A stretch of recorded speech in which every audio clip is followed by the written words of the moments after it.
ನಾನು ಮೊದಲ ಕ್ಷಮಾಪಣೆ ಹೇಳ್ತೀನಿ, ಆಮೇಲೆ ಬ್ರೈನ್ ಬ್ಯಾಲೆನ್ಸ್, ಆಮೇಲೆ ಕಟ್ ಮೆಥಡ್ ಅಂದ್ರ ಏನು ಅಂತಂದ್ರ ನಮಗೆ ಬರುವಂತ ಅನ್ವಾಂಟೆಡ್ ಥಾಟ್ಸ್ ಗಳನ್ನ ಹೇಗೆ ಕಟ್ ಮಾಡ್ಕೊಳ್ಳೋದು, ನಮ್ಮ ದೇಹದ ಒಂದು ಅಂಗವನ್ನು ತಗೊಂಡು ಅದಕ್ಕೂ ನಾವು ಹೇಳುವಂತ ರೀತಿಯಲ್ಲಿ ಆ ಬರುವಂತ ಅನ್ವಾಂಟೆಡ್ ಆಲೋಚನೆಗಳೇನಿದಾವ ಇಬ್ಬಾಗವಾಗಿ ಹೋಗಿ ನಮಗ ಮೆದುಳು ಏನ್ ಮಾಡ್ತದ ಅಂತಂದ್ರ ಆಲೋಚನೆ ಮಾಡುವ ಶಕ್ತಿಯನ್ನ ನಿಂದ್ರಿಸ್ತದ.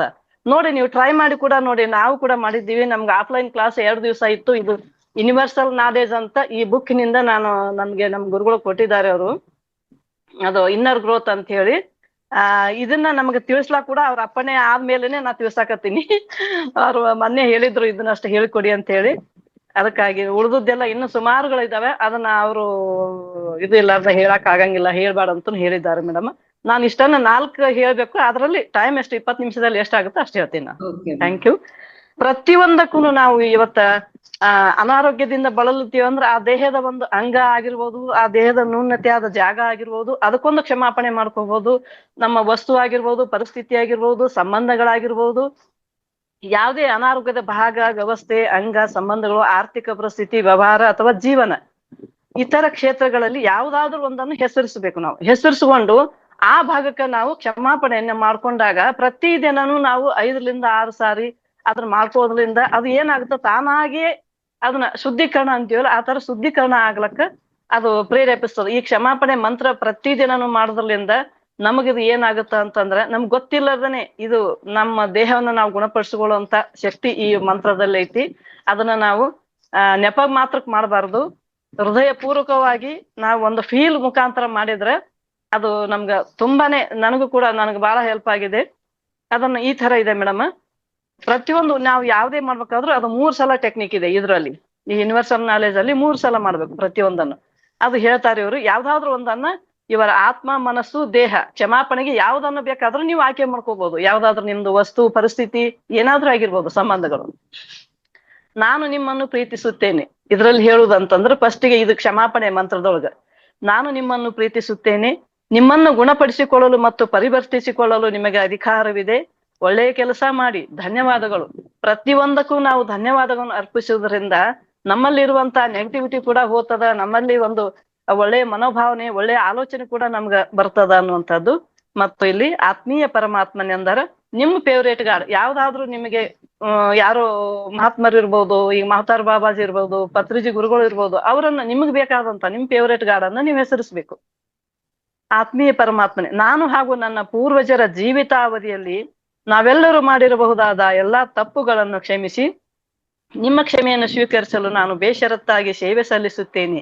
ನನ್ನ ಜೀವಿತಾವಧಿಯಲ್ಲಿ ನಾನು ಯಾರನ್ನಾದರೂ ನೋಯಿಸಿದ್ದಲ್ಲಿ ನಾನು ತೀವ್ರವಾಗಿ ಕ್ಷಮೆ ಯಾಚಿಸುತ್ತೇನೆ, ನನ್ನನ್ನು ಕ್ಷಮಿಸಿ. ನನ್ನ ಜೀವಿತಾವಧಿಯಲ್ಲಿ ಯಾರಾದರೂ ನನ್ನನ್ನು ನೋಯಿಸಿದ್ದಲ್ಲಿ ನಾನು ಸಂಪೂರ್ಣ ಕ್ಷಮೆಯನ್ನು ನೀಡುತ್ತೇನೆ. ನನಗೆ ಯಾರಾದ್ರೂ ನೋಯಿಸಿದ್ರೆ ನಾನು ಸಂಪೂರ್ಣ ಕ್ಷಮೆ ನೀಡಕ್ ತಯಾರದೀನಿ. ಮತ್ತೆ ನನಗ್ ಗೊತ್ತಿಲ್ಲದ ನನ್ನ ಪೂರ್ವಜರು ಮಾಡಿರುವಂತ ತಪ್ಪು, ನನಗ ಅರಿವಿಲ್ಲದೆ ನಾನು ಎಂಬ ಅಹಂಕಾರದಿಂದ ಮಾಡಿರುವಂತ ತಪ್ಪು ಕ್ಷಮಿಸಿ ಕ್ಷಮೆಯನ್ನು ಸ್ವೀಕರಿಸಿ. ಇಲ್ಲಿ ಕ್ಷಮಾಪಣೆ ಮಾಡುವುದರಿಂದ ನಮ್ಗೆ ಏನಾಗ್ತದ ಅಂತಂದ್ರೆ ನಮ್ಮಲ್ಲಿರುವಂತ ಅಹಂಕಾರ ಹೋಗಿ ನಮ್ಮಲ್ಲಿ ಪ್ರೇಮ ಭಾವವನ್ನು ಮೂಡುತ್ತದ. ನನ್ನ ಜೀವಿತಾವಧಿಯಲ್ಲಿ ಯಾರಾದ್ರೂ ನನ್ನನ್ನು ನೋಯಿಸಿದ್ದಲ್ಲಿ ನಾನು ಸಂಪೂರ್ಣ ಕ್ಷಮೆಯನ್ನು ನೀಡುತ್ತೇನೆ. ನಾನು ನಿಮ್ಮನ್ನು ಕ್ಷಮಿಸುತ್ತೇನೆ, ನೀವು ನನ್ನನ್ನು ಕ್ಷಮಿಸಿ. ಪ್ರೀತಿ, ಶಾಂತಿ ಮತ್ತು ಸಾಮರಸ್ಯ ತನ್ನಿ. ಪ್ರೀತಿ, ಶಾಂತಿ ಮತ್ತು ಸಾಮರಸ್ಯ ತನ್ನಿ. ಈ ಮೆಥಡ್ ಅನ್ನ ನೀವು 1 ಗ್ಲಾಸ್ ನೀರಿಟ್ಟುಕೊಂಡು ಆ ನೀರಿನ ಮೇಲೆ ಕೈ ಇಟ್ಟು ಇದು 3 ಬಾರಿ ಹೇಳುವುದರಿಂದ ಒಂದ್ 15 ನಿಮಿಷ 10 ನಿಮಿಷ ಆಗ್ಬಹುದು. ನೀವು ಹೇಳುವಾಗ ಆ ನೀರು ಗ್ಲಾಸ್ ಇಟ್ಟುಕೊಂಡು ಆ ನೀರಿನ ಮೇಲೆ ಈ ತರ ನಮ್ಮನ್ನ ಕೈ ಇಟ್ಟುಕೊಂಡು ಈ ಮಂತ್ರ ಹೇಳುವುದರಿಂದ ನಮ್ಮಲ್ಲಿರುವಂತ ಎಲ್ಲಾನು ನಮ್ಮ ಕೈ ಒಳಗೂ ಕೂಡ ಶಕ್ತಿ ಐತಿ. ನಾವು ಮಾತಾಡುವಂತ ಶಬ್ದಕ್ಕೂ ಕೂಡ ಶಕ್ತಿ ಐತಿ, ವೈಬ್ರೇಷನ್ ಐತಿ. ಅದನ್ನೆಲ್ಲ ನಾವು ಒಳ್ಳೆ ಇದು ಹೇಳೋದ್ರಲಿಂದ ಆ ನೀರಿನ ಮೇಲೆ ಹಸ್ತ ನಾವು ಇಡುವುದ್ರಲಿಂದ ಆಮೇಲೆ ಈ ಕ್ಷಮಾಪಣೆ ಮಂತ್ರ ಮಾಡಿದ ಮೇಲೆ ಆ ನೀರನ್ನು ನಾವು ಕುಡಿಬೇಕು.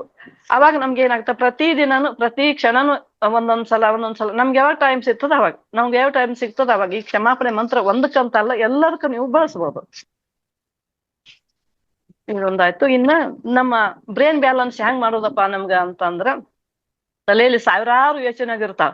ಆ ಯೋಚನೆಗಳನ್ನ ನಮ್ಮದೇ ಆದ ಒಂದು ಕೈ, 2 ಕೈ ಏನದ ಈ ತರ ತಗೊಂಡು ನಾವು ಅದನ್ನ ಇಷ್ಟು ದೂರ ಒಯ್ದು ಈ ಕೈ ತಂದು ಈ ಬಲ ಮೆದುಳಿಗೆ ಮತ್ತು ಈ ಕೈ ತಂದು ಎಡ ಮೆದುಳಿಗೆ ಇಲ್ಲಿ 2 ಇಂಚು ಮಧ್ಯದಲ್ಲಿ ಗ್ಯಾಪ್ ಇರಬೇಕು. ಎರಡು ಕೈ ಹಿಂಗೆ ಮುಟ್ಟಿಸ್ಕೋಬಾರದು, ಎರಡು ಬೆರಳುಗಳು. ಇಷ್ಟು ಇಟ್ಕೊಂಡು ನಾವು ಕಣ್ಣನ್ನ ಮುಚ್ಚಿ ಏನ್ ಹೇಳ್ಬೇಕಂದ್ರ, ಮೆದುಳಿನ ಜೀವಕೋಶಗಳೇ, ಅದಕ್ಕ ನಾವು ಫೀಲಿಂಗ್ ಕೊಟ್ಟು ಹೇಳ್ಬೇಕಿದ್.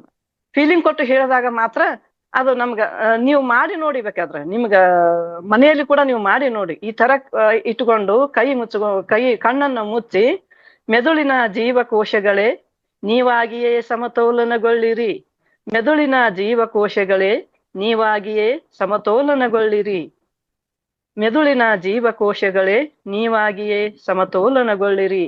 ನೀವಾಗಿಯೇ ಸಮತೋಲನಗೊಳ್ಳುವ ನಿಮಗೆ ನೀವಾಗಿಯೇ ಸಮತೋಲನಗೊಳ್ಳುವ ಶಕ್ತಿ ಇದೆ. ಈ ಕಾರ್ಯವನ್ನು ಚೆನ್ನಾಗಿ ಮಾಡಿ. ನಿಮಗಿದೋ ಧನ್ಯವಾದಗಳು, ನಿಮಗಿದೋ ಧನ್ಯವಾದಗಳು, ನಿಮಗಿದೋ ಧನ್ಯವಾದಗಳು. ಈ ಟೆಕ್ನಿಕ್ ಅನ್ನ ಇದನ್ನ ಕಣ್ಣು ಮುಚ್ಚಿ ಹೇಳುವುದ್ರಲಿಂದ ನಿಧಾನವಾಗಿ ಈ ಕೈಗಳನ್ನು ತಂದು ನಾವು ಕೆಳಗಿಟ್ಟಾಗ ಹೊತ್ನ್ಯಾಗ ಆ ಕೈಗಳಲ್ಲಿ ಕೂಡ ಶಕ್ತಿ ಒಂಥರ ಜುಮ್ ಜುಮ್ ಜುಮ್ ಜುಮ್ ಅಂತ ವೈಬ್ರೇಷನ್ ಆಗುತ್ತ. ನೀವು ಆಮೇಲೆ ನೀವು ಕಣ್ಣು ತೆಗೆದು ನೋಡ್ರಿ, ಒಂಥರ ಬ್ರೈಟ್ನೆಸ್ ಬರುತ್ತ. ಅದನ್ನ ಸಮತೋಲನ, ಬ್ರೈನ್ ಬ್ಯಾಲೆನ್ಸ್ ಹೆಂಗ್ ಅಂತಂದ್ರ, ಎಡ ಮೆದುಳು ಮತ್ತು ಬಲ ಮೆದುಳು ನಮ್ಮ ಎರಡು ಕೈಯಿಂದ ಅದನ್ನ ಮುಟ್ಟಿ ಹೇಳುವುದ್ರಿಂದ ಅದು ಜಾಗೃತಗೊಳ್ತದ. ಅದಕ್ಕ ಅದು ಬ್ಯಾಲೆನ್ಸ್ ಕೂಡ ಆಗ್ತದ. ಮತ್ತೆ ಇನ್ನೊಂದು ಗಣಪತಿ ನಮಸ್ಕಾರ ಅಂತ ಮಾಡ್ತಿದ್ದೇವ್ ನಾವು. ಏನು ಶಾಲೆಗೆ ಏನಾದ್ರು ನಾವು ಕನ್ನಡ ಶಾಲೆ ಒಳಗ ತಪ್ಪು ಮಾಡಿದ್ರೆ ನಾವು ಯಾವಾಗ್ಲೂ ಹೀಗ ಕ್ರಾಸ್ ಮಾಡ್ಕೊಂಡು ಬಸ್ಕಿ ಅಂತ ಹೊಡಿಸ್ತಿದ್ರು ಈ ತರ. ಅದನ್ನ ಈ ಯೂನಿವರ್ಸಲ್ ನಾಲೆಜ್ ನಲ್ಲಿ ಅವ್ರೇನ್ ಹೇಳ್ತಾರ, ಸೂಪರ್ ಬ್ರೇನ್ ಎಕ್ಸರ್ಸೈಜು ಅಂತ ಹೇಳ್ತಾರ. ಅದನ್ನ ಏನ್ ಮಾಡ್ಬೇಕಂದ್ರೆ, ನಾವು ಎದ್ದು ನಿಂತು 3 ಬಾರಿ ಈ ಕೈಗಳಿಂದ ಈ ತರ ತೊಡೆಗೆ ಹೊಡ್ಕೊಂಡ್ರೆ, ಕುಸ್ತಿಪಟುಗಳು ತೊಡೆಗೆ ಯಾಕೆ ಹೊಡ್ಕೋತಾರ ಅಂತಂದ್ರೆ ತೊಡೆಯಲ್ಲಿ ತುಂಬಾ ಶಕ್ತಿ ಶೇಖರಣೆ ಆಗಿರ್ತದಂತ. ಅವ್ರು ಒಂಥರ ಹಿಂಗ್ ಸೊಡ್ಡು ಹೊಡ್ಕೊಳಕ್ಕೆ ಈ ತರ ಹಿಂಗ್ ಕೈ ಮುಟ್ಕೊಂತಾರಲ್ಲ, ಅದು ಶಕ್ತಿ ನಮ್ಮ ಬಾಡಿ ಒಳಗೆ ಜನರೇಟ್ ಆಗುತ್ತೆ. ಅದನ್ನ ಆ ತರ ಅವ್ 2 ಕೈಯಿಂದ ಈ ತರ ಮಾಡಿ 3 ಸಲ ನಮ್ ತೊಡೆಗೆ ಹೊಡ್ಕೊಂಡು, ಆಮೇಲೆ ಈ ತರ ಹಿಡ್ಕೊಂಡು ಬಸ್ಕಿ 21 ಸಲ ಬಸ್ಕಿ ಹೊಡಿದ್ರಲಿಂದನು ನಮ್ಮ ಕಿವಿ, ಈ ಹಾಲಿ ಒಳಗ ಆರ್ಕ್ಯುಲರ್ ಥೆರಪಿ ಕೂಡ ಕಿವಿಗೆ ಮಾಡ್ತಾರ. ಕಿವಿಯಲ್ಲಿ 20,000 ನರನಾಡಿಗಳು ಅದಾವಂತೂ ಹೇಳ್ತಾರ. ಆ ನರನಾಡಿಗಳು ಕೂಡ ಬ್ರೈನಿಗೆ ಕನೆಕ್ಟ್ ಇರ್ತಾವಲ್ಲ, ಅದು ತುಂಬಾನು ಬ್ರೈನ್ಗೆ ನಮ್ಗ ಇಂಪ್ರೂವ್ಮೆಂಟ್ ಆಗ್ಲಕ್ಕ ಹೆಲ್ಪ್ ಆಗ್ತದೆ. ಅದು ಕೂಡ ಸೂಪರ್ ಬ್ರೈನ್ ಎಕ್ಸರ್ಸೈಸ್ ಅಂತಾರೆ ಇದಕ್ಕ. ಇನ್ನ ಇನ್ನ ಆಜ್ಞಾ ಚಕ್ರ ಹೇಗ ನಾವು ಇದು ಮಾಡ್ಕೋಬೇಕು, ಆಕ್ಟಿವೇಟ್ ಮಾಡ್ಕೋಬೇಕು ಅಂದ್ರೂ ಕೂಡನು ನಮ್ದ ಭ್ರುಕುಟಿಯ ಮಧ್ಯೆ ಈ ತರ 2 ಕೈ 4 ಬೆರಳುಗಳನ್ನ ಇಟ್ಕೊಂಡು ಆಜ್ಞಾ ಚಕ್ರಕ್ಕೂ ಕೂಡ ನಾವೊಂದು ಇಂಟ್ರೊಡಕ್ಷನ್ ಕೊಟ್ಕೊಂತ ಅದನ್ನು 3 ಬಾರಿ, ಪ್ರತಿಯೊಂದು 3 ಬಾರಿ. ಪ್ರೀತಿಯ ಆಜ್ಞಾ ಚಕ್ರವೇ ನಾನು ನಿಮ್ಮನ್ನು ಪ್ರೀತಿಸುತ್ತೇನೆ, ಪ್ರೀತಿಯ ಆಜ್ಞಾ ಚಕ್ರವೇ ನಾನು ನಿಮ್ಮನ್ನು ಪ್ರೀತಿಸುತ್ತೇನೆ, ನನ್ನ ಬುದ್ಧಿ ಮತ್ತು ಜ್ಞಾಪಕ ಶಕ್ತಿಯನ್ನು ವೃದ್ಧಿಸುವ ನಿಮಗೆ ಧನ್ಯವಾದಗಳು, ನಾನು ನಿಮ್ಮನ್ನು ಪ್ರೀತಿಸುತ್ತೇನೆ, ನಿಮಗೆ ಧನ್ಯವಾದಗಳು. ಈ ತರ 3 ಬಾರಿ, ಪ್ರತಿಯೊಂದು 3 ಸಾರಿ ಹೇಳುವುದ್ರಲಿಂದ ಇಲ್ಲಿರುವಂತ ಆಜ್ಞಾ ಚಕ್ರ ಕೂಡ ಆಕ್ಟಿವೇಟೆಡ್ ಆಗುತ್ತೆ. ಈ 3 ಬೆರಳು, ಇವೇನ್ 4 ಬೆರಳು ಅದಾವಲ್ಲ, ಈ ಭ್ರುಕುಟಿ ಮಧ್ಯೆ ಈ ತರ ಇಟ್ಕೊಂಡು ಅದಕ್ಕೆ ನಾವು ಕಣ್ಣು ಮುಚ್ಕೊಂಡು ಈ ತರ ಬ್ಯಾಲೆನ್ಸ್ ಹೇಳೋದ್ರಲಿಂದ, ಪ್ರೀತಿಯ ಆಜ್ಞಾ ಚಕ್ರವೇ ನಾನು ನಿಮ್ಮನ್ನು ಪ್ರೀತಿಸುತ್ತೇನೆ ಮತ್ತು ನಿಮ್ಮನ್ನು ಗೌರವಿಸುತ್ತೇನೆ, ನನ್ನ ಬುದ್ಧಿ ಮತ್ತು ಜ್ಞಾಪಕ ಶಕ್ತಿಯನ್ನು ವೃದ್ಧಿಸುವ ನಿಮಗಿದೋ ಧನ್ಯವಾದಗಳು, ನಿಮಗಿದೋ ಧನ್ಯವಾದಗಳು. ಈ ತರ ನಾವು ಹೇಳೋದ್ರಲಿಂದ ನಮ್ಮ ಆಜ್ಞಾ ಚಕ್ರ ಕೂಡ ಆಕ್ಟಿವೇಟ್ ಆಗುತ್ತೆ. ಹಾಗೆ ಅನಗತ್ಯ ಆಲೋಚನೆಗಳನ್ನು ಕಿತ್ತು ಹಾಕುವುದು ಹೆಂಗ ಅಂದ್ರ, ನಮ್ಗ ಧ್ಯಾನ ಕುಂತಿರ್ತೀವಿ, ಎಲ್ಲೋ ಏನೋ ಹಿಂದೆ ಯಾವಾಗೋ ಮಾಡಿದ್ದು, ಯಾರೋ ಹೇಳಿದ್ದು, ಯಾರೋ ನೋಡಿದ್ದು, ಸುಮಾರು ಆಲೋಚನೆಗಳು ಬರ್ತಿರ್ತಾವ. ಧ್ಯಾನ ಕುಂತ ಬಡದೆಬ್ಬಸ್ತಿರ್ತಾವ, ಏಳು ಏಳು ಏಳು ಅಂತದ್ದು. ಸುಮಾರು ತಾಟ್ಸ್ಗಳು ಎಷ್ಟೊಂದು ಆಳವಾಗಿ ಹೋಗ್ಬೇಕಂದ್ರು ಕೂಡ ಅಷ್ಟು ತಾಟ್ಸ್ ಬಂದು ನಮ್ಮನ್ನ ಎಚ್ಚರಗೊಳಿಸ್ತಿರ್ತಾವ. ಅದನ್ನು ನಾವು ಹೆಂಗ್ ಕಟ್ ಮಾಡ್ಬೇಕು ಅಂತಂದ್ರ, ಹಣೆಯ ಮುಂದೆ ಈ ತರ ಕೈ ಇಟ್ಕೊಂಡು ಇಲ್ಲಿ 3 ಸಲ ಈ ಬೆರಳನ್ನ ಹೀಗೆ ಮಡಚಿ, ಇದು 2 ಕಡೆನೂ ಶಾರ್ಪ್ ಆಗುತ್ತೆ. ಶಾರ್ಪ್ ಆದ ಹೊತ್ನ್ಯಾಗ ಇಲ್ಲಿ ಮುಟ್ಕೋಬೇಕು ನಾವು, ಆಜ್ಞಾ ಚಕ್ರ ಮೇಲೆ ಮುಟ್ಟಿಸ್ಕೊಂಡ ನಂತರ ಬಾಯಿಯಿಂದ ಹೇಳುವಂತ ಶಬ್ದಕ್ಕೂ ಕೂಡ ಶಕ್ತಿ ಇದೆ, ನಾವು ಕೈಯಿಂದ ಮಾಡುವಂತ ಆ ಮೆಥಡ್ ಕೂಡ ಶಕ್ತಿ ಇದೆ. ಈ ತರ ಕಟ್ ಕಟ್ ಕಟ್ ಶಬ್ದ ಮುಖಾಂತರ. ಮತ್ತೆ ಹಾರ್ಟ್ ಚಕ್ರ, ಇದು ಇಲ್ಲಿಂದನೇ ಮೆಸೇಜ್ ಹೋಗುತ್ತ ನಮ್ಗ ಬ್ರೈನಿಗೆ, ಇಲ್ಲಿ ಹಾರ್ಟ್ ಮುಂದೆ ಕಟ್ ಕಟ್ ಕಟ್ ಈ ತರ. ಮತ್ತೆ ಹಿಂದೊಂದು ಮೆದುಳು, ಹಿಂದಿನ ಮೆದುಳಿಗೆ ಕೂಡ ಅಲ್ಲಿ ಕೂಡ ಕಟ್ ಕಟ್ ಕಟ್. ಈ ತರ ನಾವು 3 ಬಾರಿ, ಪ್ರತಿ 3 ಬಾರಿ ಹಣೆಯ ಮುಂದೆ, ಎದೆ ಮುಂಭಾಗ ಮತ್ತು ಹಿಂದೆ. ನೀವು ಮನೆಯಲ್ಲಿ ಪ್ರಾಕ್ಟೀಸ್ ಮಾಡಿ ನೋಡಿ. ನಾನು ಇದನ್ನು ಮಾಡಿ ನೋಡಿ, ನಮ್ಗೆ ಅಲ್ಲಿ ಕ್ಲಾಸ್ನಲ್ಲಿ ಆ ಅನುಭವ ಆಯ್ತು. ಈ ಬೆರಳನ್ನ ಈ ತರ ಇಟ್ಕೊಂಡು ಇದು ಹಿಂದೆ ಮುಂದೆ ಕೂಡ ಶಾರ್ಪ್ ಆಗ್ತದ. ಬರುವಂತ ಈ ತರ ಇಬ್ಬಾಗ ಆಗಿ ಹೋಗ್ತಾವ. ಅದಕ್ಕಾಗಿ ಇದನ್ನ ಕಟ್ ಮೆಥಡ್ ಅಂತಾನೆ ಹೇಳ್ತಾರೆ. ಪ್ರತಿಯೊಂದು ನಿಮ್ಗೆ ಯಾವಾಗ್ಲಾದ್ರೂ ಒಂದೇ ಸಲಕ್ಕಂತಲ್ಲ, ಯಾವಾಗ ಬೇಕು ನಿಮ್ಗೆ ಏನಾದ್ರು ಆಲೋಚನೆ ಯಾವ್ದೋ ಒಂದು ವಿಷಯಕ್ಕೆ ಬಂತು ಅಂತಂದ್ರೆ ಈ ಕಟ್ ಮೆಥಡ್ ಅನ್ನ ಬಾಯಿಲೆ ಜೋರಾಗಿ ಶಬ್ದ ಮುಖಾಂತರ ಹೇಳಿದಾಗ ಆ ಶಬ್ದಕ್ಕೂ ಒಂದು ವೈಬ್ರೇಷನ್ ಐತಿ, ನಾವು ಮಾಡುವಂತ ಟೆಕ್ನಿಕ್ಗೆ ಒಂದು ವೈಬ್ರೇಷನ್ ಐತಿ. ಅದು ನಮಗ ಏನಂದ್ರೆ ಬರುವಂತ ಥಾಟ್ಸ್ಗಳು ನೋಡಿ, ನೀವು ಧ್ಯಾನ ಕುಂತೊತ್ನ್ಯಾಗ ಅಕಸ್ಮಾತ್ ಬಂತು ಅಂದ್ರೆ ನೀವು ಕಣ್ಣು ತೆಗಿಲಾರ್ದನೆ 3 ಸಲ ಇಲ್ಲಿ 3 ಸಲ ಕಟ್ ಮಾಡ್ಕೋರಿ. ಪ್ರಾಕ್ಟೀಸ್ ಮಾಡ್ರಿ ಇವತ್ತ. ನೋಡ್ರಿ ನೀವು ಅದನ್ನ ಹೇಳ್ರಿ ನೀವು ನಾಳೆ ಸೆಷನ್ದಾಗ. ಯಾಕಂದ್ರೆ ನಾನು ಇದನ್ನ ಆಗ್ತದ ಇಲ್ಲ ಅಂತ ಒಂದು ಡೌಟ್ನೊಳಗೆ ಮಾಡಿದ್ದೆ. ಅದು ಆಯ್ತು ಕಟ್ ಅಂದಾಗ ಯಾವ್ದು ಆಲೋಚನೆ ಬರ್ಲಿಲ್ಲ. ಹಂಗೆ ನಂಗೊಂದು ಸಲ ಬಹಳ ಖುಷಿ ಆಗೋಯ್ತು. ಯಾಕಂದ್ರೆ ದಿನಾನು ಏನಾದ್ರೂ ಬಂದ್ರೆ ಎಚ್ಚರ ಆಗೋದು, ಕಾಲ್ ಸರ್ಸೋದು, ಕೈ ಸರ್ಸೋದು, ಹಿಂದಕ್ಕೆ ಹೋಗೋದು, ಮುಂದಕ್ಕೆ ಹೋಗೋದು, ಧ್ಯಾನ ಸ್ಥಿತಿ ಹೋಗ್ಬೇಕಾದ್ರೆ ತುಂಬಾನೇ ಹರಸಾಹಸ ಪಡ್ತಿದ್ದೆ. ಈ ಕಟ್ ಮೆಥಡ್ ಅವ್ರು 2 ತಿಂಗಳಾಯ್ತು ನನಗೆ ಇದು ಆಫ್ಲೈನ್ ಕ್ಲಾಸ್ 2 ಡೇಸ್ ಒಂದು ಬೆಳಗಾವಿ ಒಂದು ಕೊಪ್ಪಳದಲ್ಲಿ ಜಾಯಿನ್ ಆಗಿದ್ದೆ. ತುಂಬಾ ಚೆನ್ನಾಗಿ ಅವ್ರು ಅಂದ್ರೆ ಇನ್ನರ್ ಗ್ರೋತ್, ನಮ್ಮೊಳಗಿರುವಂತಹ ಶಕ್ತಿಯನ್ನ ಹೆಂಗ್ ನಾವು ಗ್ರೋತ್ ಮಾಡ್ಕೋಬೇಕು, ಬೂಸ್ಟಿಂಗ್ ಎನರ್ಜಿ ಹೆಂಗ್ ಮಾಡ್ಕೋಬೇಕು, ನಮ್ಮೊಳಗೆ ಅಗಾಧವಾದ ಶಕ್ತಿ ಇದೆ. ಮತ್ತೆ ಇನ್ನೊಂದು ಏನಂದ್ರೆ ಪಕ್ಕಳ ಕೆಳಗಡೆ ಕಿಬ್ಬೊಟ್ಟೆ ಅಂತ ಬರುತ್ತಲ್ಲ, ಆ ಕಿಬ್ಬೊಟ್ಟೆಗೆ ನಮ್ಮ ಎಡಗೈ ಇಟ್ಕೊಂಡು ನಮ್ಗ ನೋವಾದಂತ ಜಾಗ ಎಲ್ಲೋ, ಇಲ್ಲಿ ಕುತ್ತಿಗೆ ಇರ್ಬೋದು, ಹಣೆ ಇರ್ಬೋದು, ಬೆನ್ನಿರ್ಬೋದು, ಸೊಂಟ ಇರ್ಬೋದು, ಇಲ್ಲಿ ಈ ತರ ಇಟ್ಕೊಂಡು ಇದು ಒಂಥರ ಅಂದ್ರೆ ಈ ನೋವಾದ ಜಾಗಕ್ಕ ಕೈ ಬಲಗೈ ಮತ್ತು ಇದು ಬೂಸ್ಟಿಂಗ್ ಅಂತ. ಇದು ತುಂಬಾನೇ ಕೆಳಗೆ ನಮ್ದು ಪಕ್ಕದ ಕೆಳಗೆ 2 ಇಂಚ್ ಕೆಳಗಡೆ ಕಿಬ್ಬೊಟ್ಟೆ, ಅಲ್ಲಿ ಎಡಗೈ ಇಟ್ಕೊಂಡು ಅದು ನನಗೆ ಇಲ್ಲಿ ನೋವಿಗೆ ಒಂದು ಕ್ಷಮಾಪಣೆ ಮಂತ್ರ ಮಾಡ್ಕೊಳ್ಳೋದ್ರಿಂದ ಇಲ್ಲಿ ಎನರ್ಜಿ ಇಲ್ಲಿ ಪಾಸ್ ಆಗಿ ಆ ನೋವು ಕಡಿಮೆ ಆಗ್ತದೆ. ನಾನು ಕೂಡ ಅದನ್ನ ಪ್ರಾಕ್ಟೀಸ್ ಮಾಡಿದ್ದೀನಿ. ತುಂಬಾ ಚೆನ್ನಾಗಿ ತಿಳಿಸ್ಕೊಟ್ರು. ಅವು cut method, super brain exercise, ಮತ್ತೆ ಬ್ರೈನ್ ಬ್ಯಾಲೆನ್ಸ್, ಆಮೇಲೆ ಕ್ಷಮಾಪಣೆ ಮಂತ್ರ, ಇನ್ನೊಂದು ಪ್ರಕೃತಿಗೆ ಹೇಳುವಂತ ಮಂತ್ರ. ಮೇಡಮ್ ಹೇಳ್ಬೋದಾ ಇನ್ನ? ಹೇಳಿ.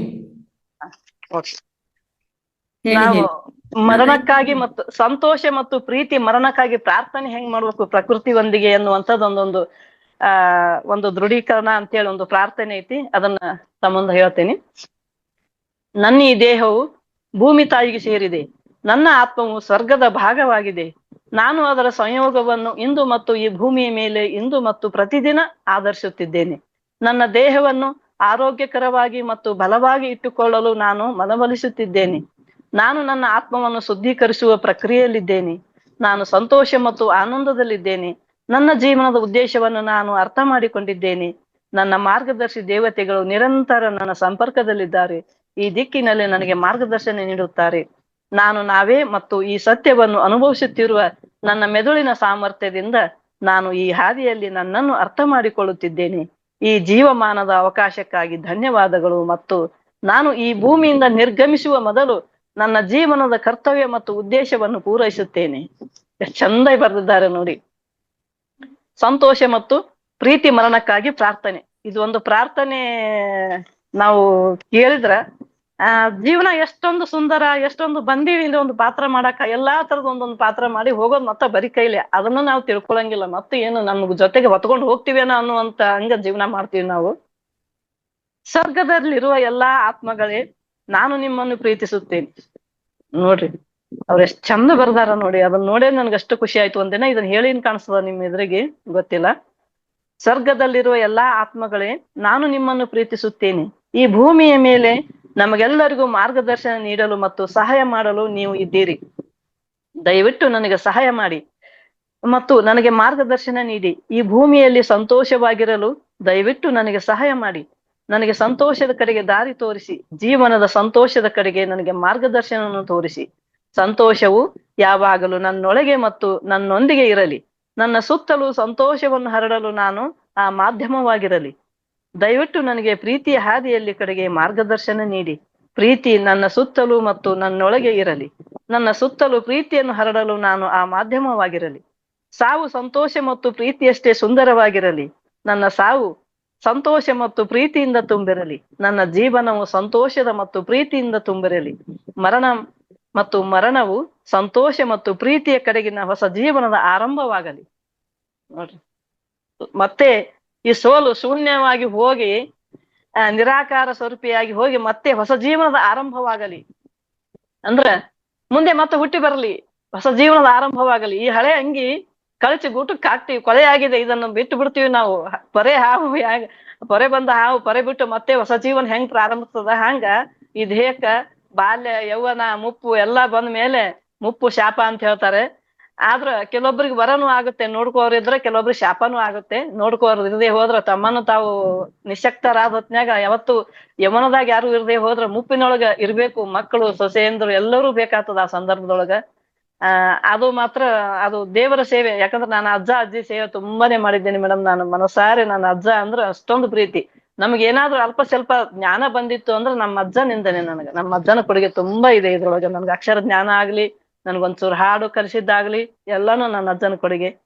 ಇದನ್ನು ಹೇಳಲು ಅವಕಾಶ ಮಾಡಿಕೊಟ್ಟಂತ ತಮಗೆಲ್ಲರಿಗೂ ಆತ್ಮಪೂರ್ವಕ ಧನ್ಯವಾದಗಳನ್ನು ಅರ್ಪಿಸುತ್ತಾ ಥ್ಯಾಂಕ್ ಯು.